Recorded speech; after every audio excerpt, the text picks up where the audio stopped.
বিধানসভা নির্বাচনের ফলাফল ঘোষণার পর থেকে উধাও তৃণমূল পরিচালিত চোপড়া পঞ্চায়েত সমিতির সভাপতি কণিকা ভৌমিক ও সহকারী সভাপতি ফজলুর রহমান শনিবার চোপড়া বিডিও অফিসের সামনে এবং বাসস্ট্যান্ড সহ বিভিন্ন জনবহুল এলাকায় তাদের ছবি দেওয়া সন্ধান চাই পোস্টার নজরে আসতেই এলাকায় ব্যাপক চাঞ্চল্য ছড়িয়েছে। গত 4 মে বিধানসভা নির্বাচনের ফল ঘোষণার পর থেকেই সভাপতি কণিকা ভৌমিক ও সহকারী সভাপতি ফজলুর হককে দপ্তরে বা এলাকায় দেখা যাচ্ছে না বলে অভিযোগ উঠেছে।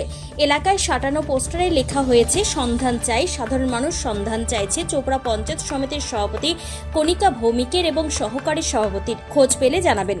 বিজেপির অভিযোগ একাধিক আর্থিক অনিয়ম ও দুর্নীতির কারণেই তারা ভয়ে দপ্তরে আসছেন না। এছাড়া রাজ্য জুড়ে তৃণমূল নেতাদের দেখলেই ডিম ছোড়ার যে প্রবণতা শুরু হয়েছে সেই ভয়ে তারা আত্মগোপন করে রয়েছেন বলে মনে করা হচ্ছে। এই বিষয়ে প্রতিক্রিয়া জানতে সভাপতি ও সহকারী সভাপতিকে ফোন করা হলেও তাদের মোবাইল সুইচ অফ রয়েছে।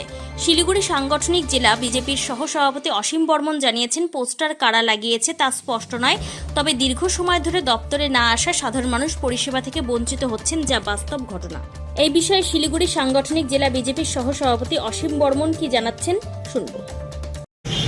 ওটা হচ্ছে পোস্টার দেখছি আমার পিছনে লাগানো আছে। এটা কারা লাগিয়েছে, কে লাগিয়েছে সেই ব্যাপারে আমি বলতে পারবো না। লাগিয়েছে এটা সত্যি, কিন্তু এটাও সত্যি যে 4 তারিখের পরে সভাপতি সহসভাপতি থেকে এরা উধাও, এদেরকে অফিসে দূরে কথা কোথাও কেউ দেখতে পাচ্ছে না। এটা তো সত্যি।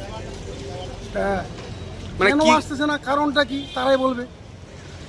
অবশ্যই ওদের কোনো দুর্বলতা আছে, যেমন প্রকাশ্যে সবাই আসতেছে, সাধারণ লোক আসতেছে, আমাদের সঙ্গে তাদের নিরাপত্তা দিচ্ছে, কিন্তু ওরা 4 তারিখের পর কেন আসতেছে না?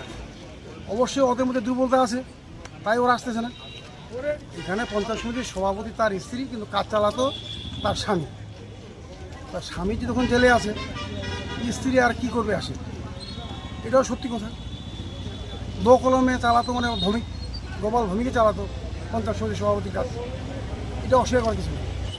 এটা জনগণের ক্ষতি হচ্ছে। আমরা চাইছি, আমরা ভিডিওকেও এই ব্যাপারে আমরা আলোচনা করেছি, আগামীতে আবার করব, যাতে এলাকার উন্নয়ন হয়, গ্রাম পঞ্চায়েত সমিতি আরম্ভ করে সব কাজ যাতে সুষ্ঠুভাবে চালু হয়, জনগণের কাজ হয়। আমাদের ভারতীয় জনতা পার্টির পক্ষ থেকে আমরা সহযোগিতা করার জন্য তৈরি আছি, জনগণের কাজ হোক।